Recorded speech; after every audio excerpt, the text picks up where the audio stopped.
रामचंद्र कह गए सिया से ऐसा कलयुग आएगा। रामचंद्र कह गए सिया से ऐसा कलयुग आएगा। हंस चुगेगा दाना तुनका, कौवा मोती खाएगा।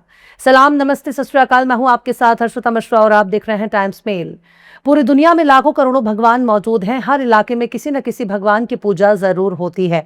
पर साहब, एक चीज ऐसी भी है जो हर जगह देखने को मिलती है, और वो है चंदा, चढ़ावा और भक्ति के नाम पर धंधा। हर इलाके में ईश्वर की पूजा होती है, ईश्वर की आराधना और भक्ति होती है। मन्नत और प्रार्थना के लिए भगवान को रिश्वत देने की कोशिश भी होती है। लेकिन एक भक्त को अपने भगवान से कुछ मांगने के लिए भी जेब ढीला करना पड़ता है, उसे पैसे खर्च करने पड़ रहे हैं, क्योंकि एक भक्त भले ही भगवान के दरबार में जाकर कुछ भी मांगना चाहता हो, पर ऐसा करने के लिए भी उसे एक फीस अदा करनी पड़ेगी, एक चढ़ावा देना पड़ेगा, चंदा देना पड़ेगा, भगवान को गिफ्ट देना पड़ेगा, वरना भगवान के दर्शन करना ही आपके लिए चुनौती बन जाएगा। पर यह तो बताइए कि भक्ति होती क्यों है, भक्ति का मकसद क्या है, भक्ति का तरीका क्या है? तो साहब, इसका एक ही जवाब है, ईश्वर ही इस दुनिया का पालनहार है। उसी ने इस दुनिया को बनाया है। हर कोई एक ही ईश्वर की भक्ति करता है, पर समय के साथ साथ भक्ति का तरीका भी बदल गया। दुनिया की सबसे बड़ी आबादी आस्थावान लोगों की है। भगवान को दुनिया की एक बड़ी आबादी मानती है, लेकिन भगवान की नहीं मानती। वो सिर्फ ईश्वर को मानता है, ईश्वर की नहीं मानते। ईश्वर की पूजा पद्धति का तरीका अलग हो सकता है, पर यह तो बताइए, ईश्वर ने क्या कभी तुमसे पैसे मांगे हैं? क्या भगवान ने तुमसे कहा है कि हमारे पास आओ, हमें पैसा दे दो? क्या भगवान ने कभी अपने भक्तों से कहा है कि जो भी कमाओ उसका एक हिस्सा हमारे भी दरबार में लेकर आओ, हमें अर्पण कर जाओ, हमारे यहाँ भी पैसे को पहुंचा जाओ?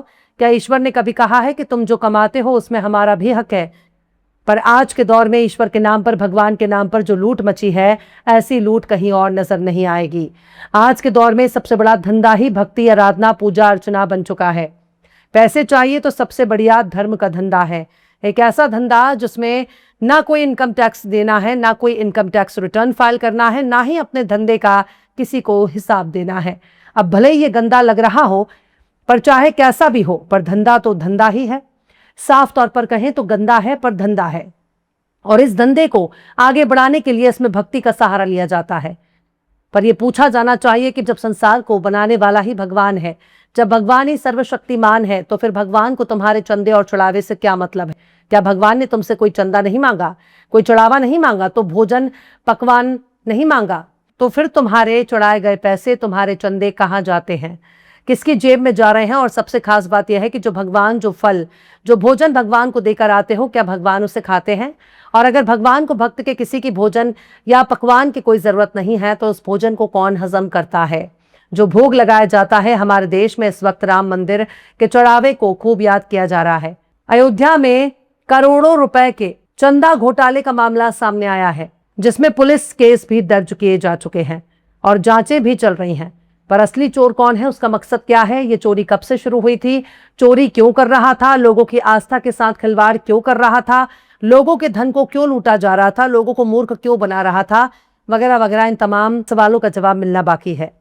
पर अगर किसी को चंदा चोरी करना होगा, चढ़ावे में घोटाला करना होगा, दान में गड़बड़ करना होगा, तो क्या वो घंटी बजाकर गड़बड़ करेगा?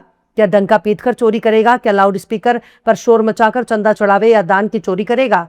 ऐसे में देश की राजनीति में राम मंदिर एक ऐसा मुद्दा बन गया जिसके बनाए जाने से पहले और बनाए जाने के बाद भी सिर्फ बवाल ही बवाल नजर आ रहा है। सबसे बड़ा मुद्दा यही है कि क्या इसे चंदा घोटाला कहा जाए, क्या इसे चढ़ावा चोरी कहा जाए, क्या इसे दान घोटाला कहा जाए, आखिर क्या कहा जाए? या फिर इसे आस्था का घोटाला कहा जाए, क्योंकि सबका ताल्लुक आस्था से ही है। सब कुछ आस्था पर ही टिका हुआ है। लोगों को राम मंदिर से आस्था है, राम जी से प्यार है, तभी तो वो राम मंदिर में दर्शन के लिए आ रहे हैं। पर उन्हें खामोशी से दर्शन करके वापस लौट जाना चाहिए। वहां पैसा चढ़ाने की जरूरत ही क्या है? और अगर पैसा चढ़ा रहे हैं तो पैसा किसने मांगा और आपने पैसा क्यों दिया, ये भी तो सोचिए। पैसा मांगने वाला भगवान नहीं है। राम जी ने आपसे पैसे नहीं मांगे, राम जी ने आपसे दान पुण्य के लिए पैसों की डिमांड नहीं की, ना ही राम जी ने आपसे कहा कि आओ और मेरे दर्शन के बदले पैसा चुकाओ। लेकिन पैसा लेकर आओ, आओ पर खाली हाथ ना आओ, पर बिना चढ़ावे के लौट कर मत जाओ। यानी जब भी आओ भगवान को देकर जाओ। लेकिन ऐसा भगवान ने तो नहीं कहा। ना तो भगवान को आपकी धूप बत्ती की जरूरत है, ना अगरबत्ती की जरूरत है, और ना भगवान को आपकी जेब में मौजूद सिक्कों की जरूरत है, ना उसे 500 के कड़कड़ाते नोट की जरूरत है, ना ही आपकी प्रॉपर्टी, आपकी तिजोरी से कोई मतलब है। भगवान के दरबार में जो भी जाता है याची बनकर जाता है, भिखारी बनकर जाता है, मांगने वाला बनकर जाता है। चाहे करोड़पति हो या अरबपति, भगवान के दरबार में हर कोई खुद को भिखारी समझकर ही जाता है, क्योंकि उसे भगवान से मांगना है। लेकिन पता नहीं किसने ये चंदा, दान, चढ़ावा जैसे रस्मों रिवाज शुरू कर दिए। कहीं चांदी का जिक्र हो रहा है तो कहीं महंगे महंगे गिफ्ट का जिक्र हो रहा है। आखिर क्यों? तो ये चंदा मांगने वाले कौन है, चढ़ावा मांगने वाले कौन है, स्पेशल लाइन बनाने वाले कौन है? कौन है जो भक्तों के बीच में ही अंतर कर रहे हैं, भक्तों के बीच इतना फर्क कर रहे हैं? कौन है जो भक्तों को छोटा और बड़ा समझते हैं? कौन है जो हरे हरे नोट को देखकर छोटे और बड़े भक्त की पहचान कर लेते हैं? और अगर पैसे के दम पर ही भक्तों की आस्था तय होगी तो साहब किसका मजाक बनाया जा रहा है? भक्ति ऐसे नहीं होती। अगर चंदा चोरी हो गया, दान में घोटाला हो गया, चढ़ावे में गबन हो गया, तो बताओ इसमें किसका कसूर माना जाएगा? जब भक्ति सिस्टम ही गड़बड़ है, जब चंदा और चढ़ावे के लिए ही लोगों की आस्था का इस्तेमाल किया जा रहा है, लोगों की भावना का मजाक उड़ाया जा रहा है, लोगों की धार्मिक आस्था को ठेस पहुंचाई जा रही है, तो बताइए चंदा वसूलने वालों का भगवान कौन? चंदा हड़पने वालों का भगवान कौन? और चंदे में घोटाला करने वालों का भगवान कौन?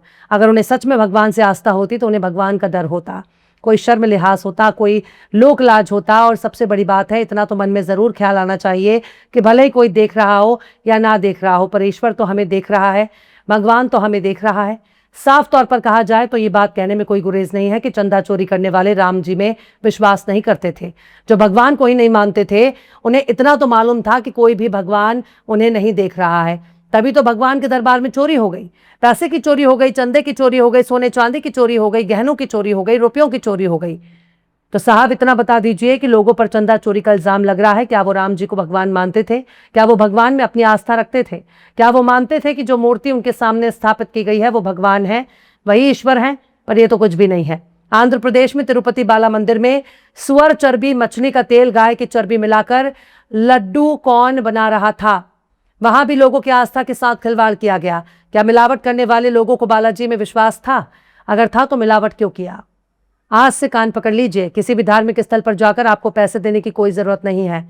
और अगर बिना पैसे दिए आपको एंट्री नहीं मिलती है तो मान लीजिए कि वहां भगवान नहीं रहता, वहां चंदे का धंधा हो रहा है। अब आपको ये तय करना है कि आप इस धंधे का हिस्सा बनना चाहते हैं या भक्त बनना चाहते हैं। बहरहाल चलते चलते आखिर में रघुपति सहाय उर्फ फिराक गोरखपुरी ने भी क्या खूब फरमाया है, सर में सौदा भी नहीं, दिल में तमन्ना भी नहीं। सर में सौदा भी नहीं, दिल में तमन्ना भी नहीं, लेकिन इस स्तर के मोहब्बत का भरोसा भी नहीं। फिलहाल इस खबर में बस इतना ही। यह एपिसोड आपको कैसा लगा कमेंट बॉक्स में जरूर से बताइए। पसंद आए तो लाइक करें, शेयर करें और बेबाक, निष्पक्ष, स्वतंत्र पत्रकारिता को सपोर्ट करने के लिए हमारे चैनल टाइम्स मेल को जरूर से सब्सक्राइब करें और बेल आइकन की घंटी वाली बटन जरूर से दबा दें ताकि आपको हमारे आने वाले नए वीडियो की नोटिफिकेशन फौरन ही मिल जाए। फिर मिलते हैं किसी और वीडियो में एक नई खबर के साथ। हर्षिता मिश्रा को दीजिए इजाजत। जय हिंद। अगर अभी तक आपने हमारे चैनल टाइम्स मेल को सब्सक्राइब नहीं किया है तो जल्दी से सब्सक्राइब कर दें और बेल आइकन भी प्रेस कर दें।